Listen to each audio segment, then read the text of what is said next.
Hey guys, Umbra here. Today I have something a little different for you.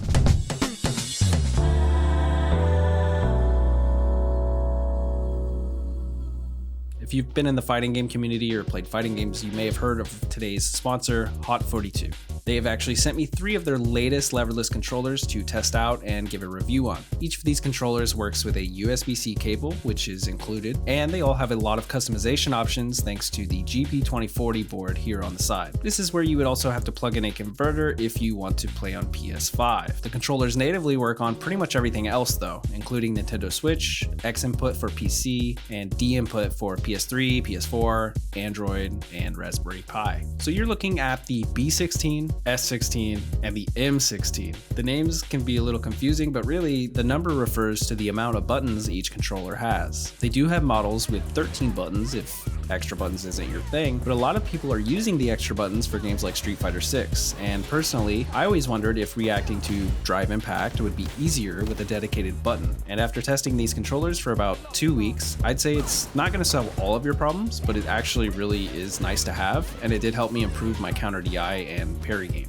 I should also mention that all of these buttons and switches are easily hot swapped, and each controller came with an extra button, a switch, plus a tool to easily pop the buttons out, although honestly, you could just use your fingers. It's really easy. But anyway, that means that you can find some new button caps or switches to further customize the look and feel of your controller without having any real know-how or having to take anything apart. If that isn't enough for you, the other features of these controllers are really great too. The first thing you'll notice when you plug the controllers in is the LED lighting. These are fully customizable right away by holding the back and start button and pressing a face button. There are different animations that can play, and of course you can also just adjust the colors and brightness as well. Another cool feature on the M and S models is this little screen display here. You can see the buttons light up when I press them, which lets you just quickly check your buttons, but this display will also tell you which SOCD mode you are in. If you don't care about any of that, you can also customize the image on the display to whatever you want, which is honestly pretty cool. Each of these controllers are small and lightweight, however,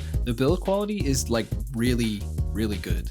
These all feel very sturdy and well made, and I don't normally use controllers this small, but I am definitely switching before my next tournament. Nothing is worse than hauling around a heavy, bulky ass controller all weekend, but these controllers feel more like carrying a phone or a tablet.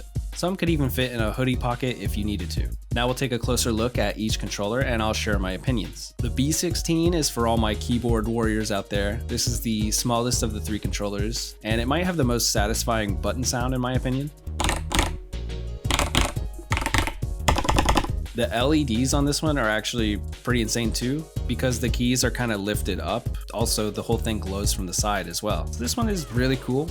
And if you prefer keyboard, this is a no-brainer, especially at just around like $60. But for me personally, this one would take me a little longer to get accustomed to, and I kind of prefer something a little bit larger with traditional buttons. So let's take a look at the next controller. This is the S16. This controller is also pretty small, but it feels more comfortable in my lap than the B16 did. The LEDs on this controller were probably the second best in terms of appearance, and the clear case really helps with that. The buttons feel great and responsive like a traditional Sanwa, but they're actually much quieter.